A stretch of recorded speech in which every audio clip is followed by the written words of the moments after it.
Ọlọ́run ní dà wá láàmú eléyìí mo fẹ́ fún wa yìí ó ní à ń pè ní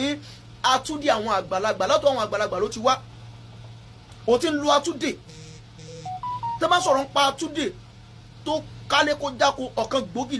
lélẹ̀ tó lò tó dúpẹ́ dákun sí àkókò comment kó lè bá jẹ́ fún ọ ohun tó bá fi tẹ́ ò ní fi gbọ́ ọmọ sí ojú tó ti fi ń wò mí ojú náà ò ní fọ́ èyí tó ti fi ń gbọ́ mi etí náà ò ní di ìwọ tó bá ti tẹ́ ohun tó dẹ̀ ń ṣíà tó comment ò ní délé bòkú ọmọ àwọn oníṣọ́ wọn pé yóò jẹ́ àbí òní jẹ́ yóò jẹ́ fún ọ. lọ́ba mi wá egbò túdè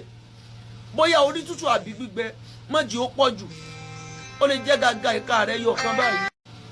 mọ̀jẹ̀ kó pọ̀ jù ó gbọ́ mi àdúrà ògbó wa ni ó gbà bá ń wá níwọ̀nba díẹ̀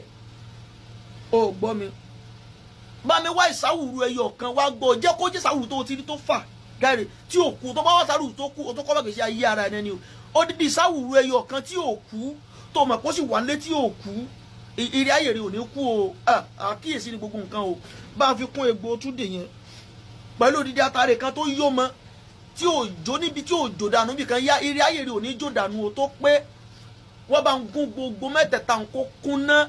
lẹ́bẹ́ o ṣeun bá ń gún papọ̀ mọ́sẹ̀ tó mọ̀ pé ìwọ̀n bá tó lè wẹ̀ lẹ́ẹ̀kan pẹ́rẹ́ onífi nǹkan kan para o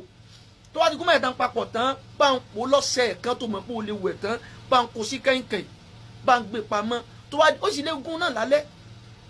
tó ti rọrùn fún ọ ni o lè gún lálẹ́ sáà ti gún bá ń kó sínú kẹ́ńkẹ́ń bá ń gbé wọlé wẹ̀ ní dèdè agogo kan òru ṣùgbọ́n má wọ bàtà wọlé wẹ̀ dákun bá ń wẹ̀ ẹ́ tó bá ti bá ń wẹ̀ ẹ́ tán mọ́kànjẹ́ kẹ̀kẹ́ rẹ̀ jábọ́ tó bá ń wẹ̀ lọ́wọ́ tó bá ti bá ń wẹ̀ tán tí ilẹ̀ bá ti mọ́ bá ń tọ́jú kẹ̀kẹ́ rẹ̀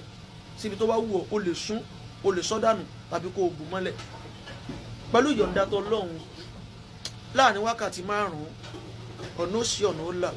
gbogbo oore tó sámọ lọ́wọ́ wọn ò sì fi wá orí kọ́lọ̀ wọn kọ́ mi lọ́ba gbogbo àwọn tí o bá ti mọ nǹkan tí ń purọ́ ẹ dákun lọ dán wò lónìí wọ́n sọ lórí WhatsApp nọ́mbà mi ò yí padà o 09031598716 tàbí 08130344077.